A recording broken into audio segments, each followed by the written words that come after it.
Welcome to the Black Sheep Diaries, a podcast for those who never quite fit the family mold. Here we speak openly about family dynamics, boundaries, and the journey to no contact. These are the stories they never wanted you to tell, but they're the stories that set us free. I'm Dr. Michelle Scoggins, and together we'll turn the Black Sheep label into a badge of strength.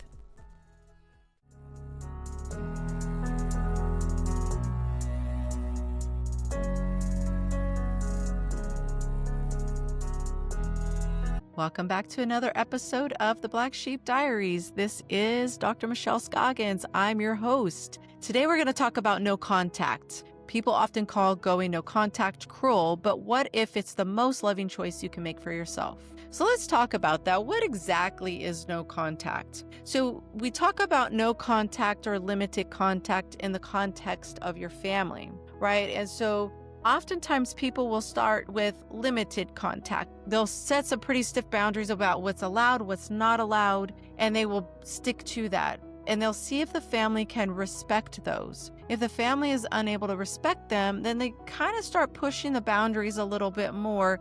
And oftentimes it will lead to no contact because the family needs to keep you in this unhealthy power dynamic where you're the black sheep, all the problems are you. And when you're putting boundaries, they aren't allowed that control and freedom to keep you in that dynamic.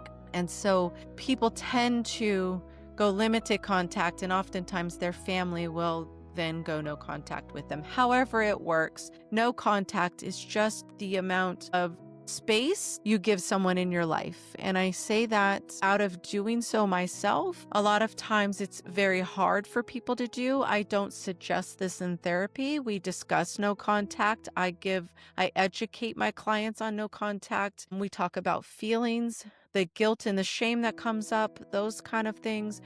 But ultimately, the decision to go no contact is their own. But here are some reasons why people tend to go no contact with their families. There is that repeated invalidation, like no matter what you do, you're not good enough.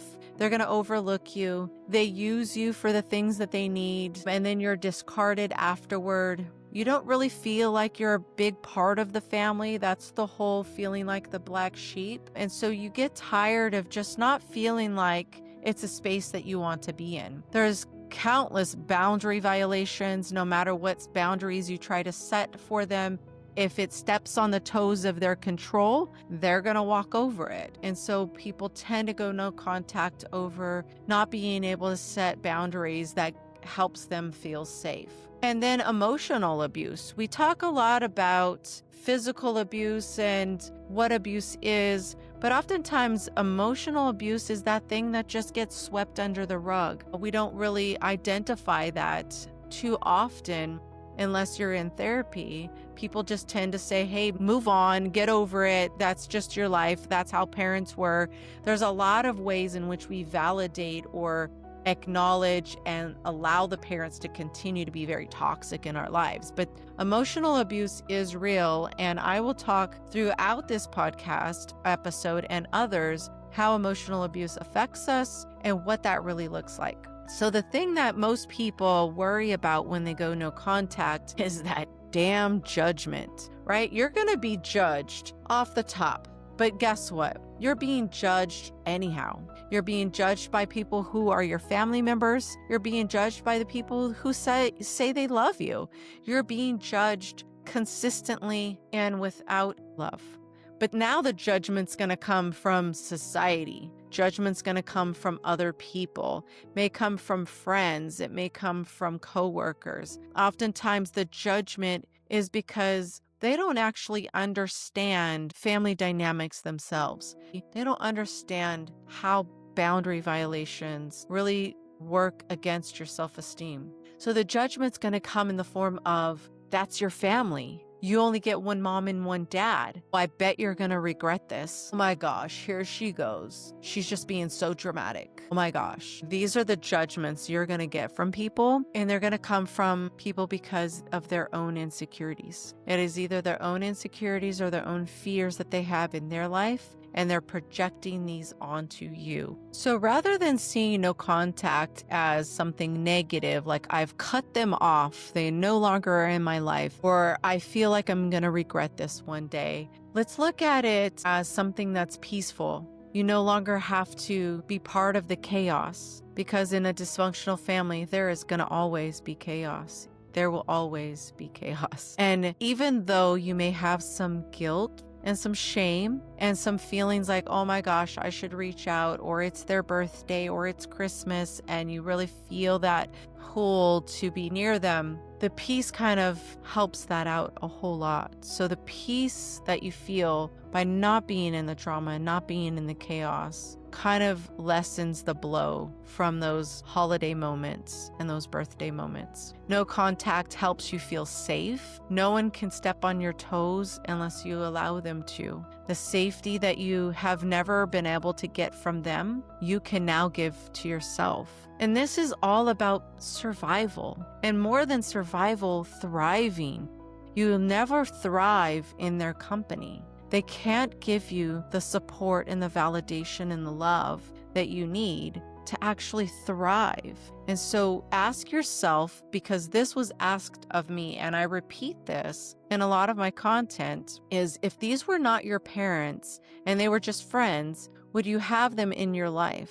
And if the answer is no, then why do you have them in your life now? And that hit me like a ton of bricks. Oh my gosh, when I was asked that question, I'd never thought of that before, because as an adult, I'm having an adult relationship with my parent. An adult relationship doesn't feel too adulting, and it doesn't feel great. And so why would I continue to have a relationship that I can't adult with? So ask yourself that. And I want to kind of wrap up this segment with a diary reflection from my own diary. And this was me going no contact and coming to those realizations. And we'll dive into this diary reflection. So here it is, March 2021, not long after I'd had that last conversation with my mom.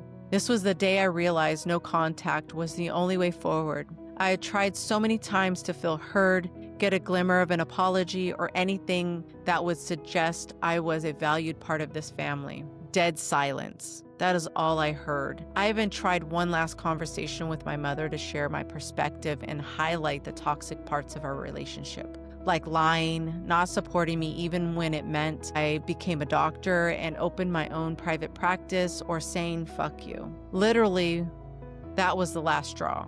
I'd been disrespected for the last time, and though I tried to set boundaries that were not too harsh, but that honored me, she decided that she would not put in any effort or even take responsibility for the mess she created. And that's the journal entry. And I want to share just that last piece that really stuck hard with me and is very important. Most of us children that grow up and we're the black sheep of our families and we decide to go no contact with them, there's a great deal of guilt. There's a great deal of shame. That's what's been taught to us. But truthfully, parents are the ones that create this dynamic. They are the ones that take their children at birth, baby, blank slates, and they mold them into the things that they want them to be. And this can be done in a very positive way, very loving way, or a very toxic and neglectful way. For the black sheep, it was toxic and neglectful. There may be a lot of emotional abuse, manipulation. There could be physical abuse just to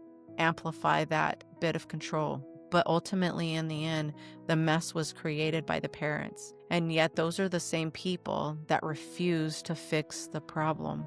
And so here is that hook for you guys to unhook yourselves, that they are the ones that created it. It is their responsibility to change the dynamic. You've given them the opportunities and they haven't taken them. So today, allow yourself to be free from that. And you have the choice whether you want to be in contact with them or not. If this subject touched you today, share this with a fellow black sheep who needs reassurance that choosing peace is never wrong. Sit with it yourself, do some journal entries, and stand in your power. Until next time.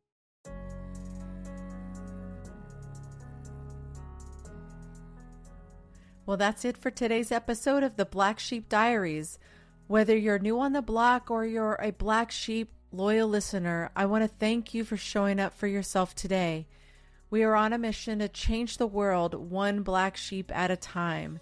Don't forget to like, subscribe, and return for the next episode. And remember, I love you all.